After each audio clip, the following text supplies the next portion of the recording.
This is Marlisa Powers. No. No. Tell me how to say the name. My name is Marlisa Power. Marlisa Power. Yes.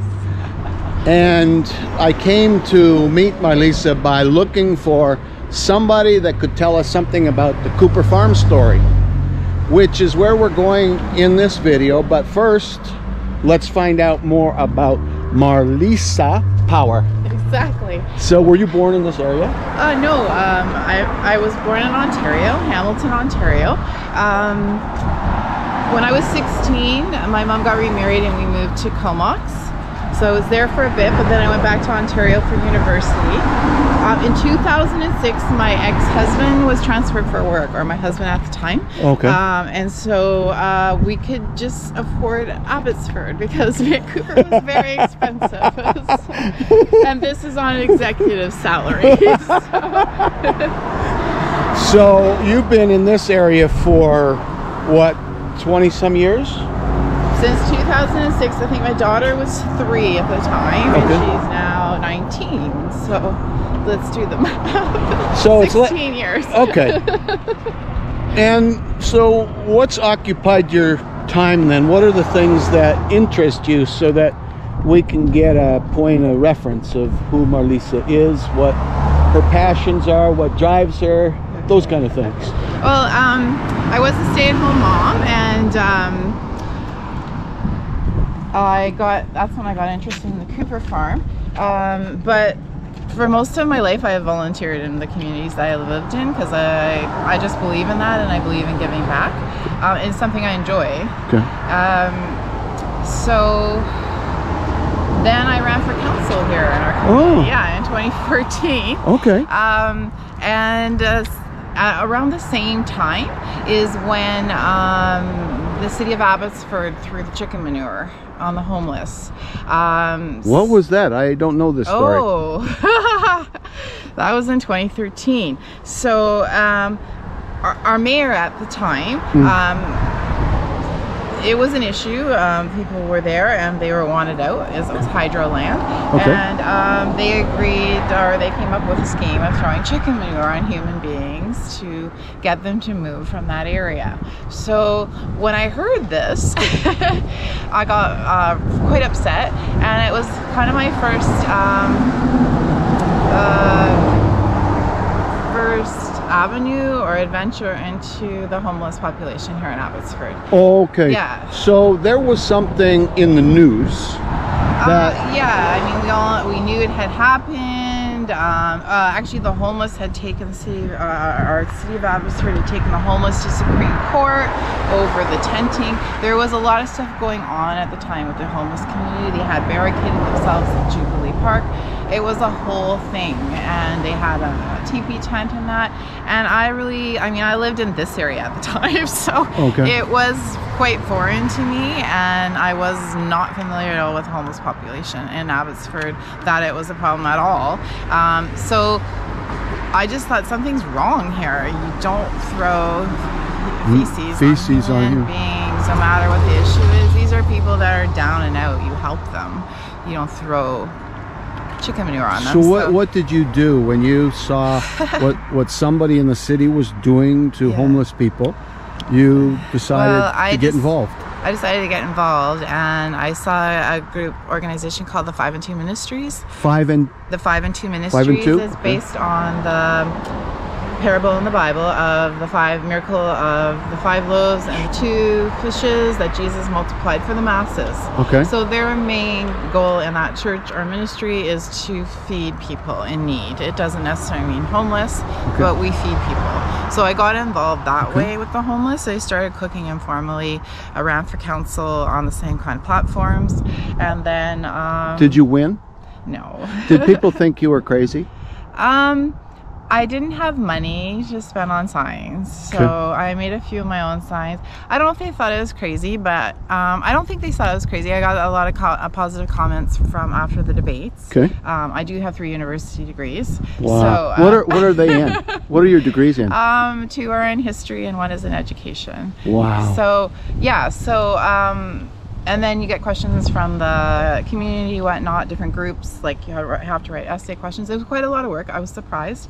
But I wanted to follow the route that Patricia Ross has taken, where she doesn't take campaign donations. Okay. Because then you're obliging, beholden to someone. Right. So I didn't have money at the time, contentious divorce, and I decided to run anyways because of homeless people, because stuff that was happening to me in my life that I couldn't even believe could be allowed to happen to a person who was a teacher, right? So then anyways, for all those reasons I decided to run. I probably would never run again because you could do a lot more outside of the establishment the status quo. Yeah. Government circles. Exactly. So then I started helping out with Lotus Humanitarian about 2 years ago. And what are they? What kind of organization? It's a not-for-profit as well. Okay. We're 100% volunteer-based. Okay. So no one's earning any money. Everything that's donated goes straight right back to the homeless population. In this area? No, we service Clearbrook because most of the services are down by the Salvation Army on Gladys Street, the old downtown area. Actually, even this side of town, by the Walmart, by the Sumas exit. Okay. There's services there, but there are no services in the Clearbrook area, and that's the area I had moved to during COVID. Okay. So I was informally doing outreach work and feeding people in that area, but then I kept asking the pastor at 5 and 2, I'd like to do more on this side, I'd like to do more on this side, and finally he said, go talk to that guy Joe at Lotus. He wants to do something too. So then we met 2.5 years ago, and we just got started. We could barely give away 20 meals, and now we're feeding 50 to 70 a week every Saturday. Yeah, and I do the cooking in my condominium. And then so you cook the food, and then I gather the food. You gather. That takes 2 or 3 days. It's from donations, yeah, or how do you? We got a lot of great community partners, like the Salvation Army, the Archway Food Bank, private donors, 5 and 2 Ministries. We work extremely close together. Yeah, it just seems to appear. So these are the beautiful side stories of when we meet people, because everybody has a story, so do you, and you can make a difference wherever you are in the world right now. And we do these videos because we want to touch somebody, and we never know who that person is, because that person touches somebody else, and then there's this beautiful ripple effect of goodness that happens. So in a world of a lot of bad, unfortunately, there is some light. Now, Marlisa has 3 university degrees. She went through her own personal adventure, we'll put it in a polite way, that was in some ways I think pretty devastating and difficult and hard to figure out. And out of her pain, somewhere a heart for others developed. And soon she was feeding hungry people in this area, which is a part of Canada that is one of the most affluent parts of Canada. There's a lot of wealth here. One of the stories that my brother told me about was the Cooper Farm. And we're standing here in a corner with a red barn that I think is going down soon. I was told by the developers the road will be widened by the beginning of the year. So this road is called McMillan, right here, and it runs that way. Here's farmland they own, and it goes that way. And this barn is kind of a monument, isn't it? Yes, it is. Tell me about, let's get you in the shot so we get the barn behind you, but don't get you killed. And the audio is here, so as long as you can speak towards me, it's good. I come closer, I want to be close, but it's mainly for the audio and the video. Okay, sounds good. You told me about how you met the lovely lady who was a principal in a school. Yeah. So tell us about her story. People will watch and have no idea about any of this, so I could tell keep her simple but informative.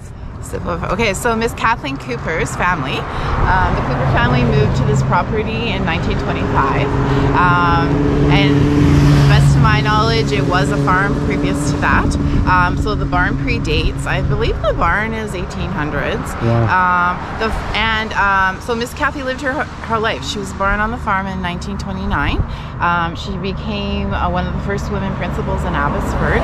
Okay. So she's taught so many people in this area over the years. A big influencer before there was social media. Oh my gosh. Miss Kathy, Miss Kathy was a character. Miss Kathy was full of life, and Miss Kathy did what Miss Kathy wanted to do. And that is why this barn and this farm is still here in the middle of the city all these years later. So she would do what she thought was best for her to do in her community and for her farm. Yes, for her Never farm. married. Never married. No children. No children.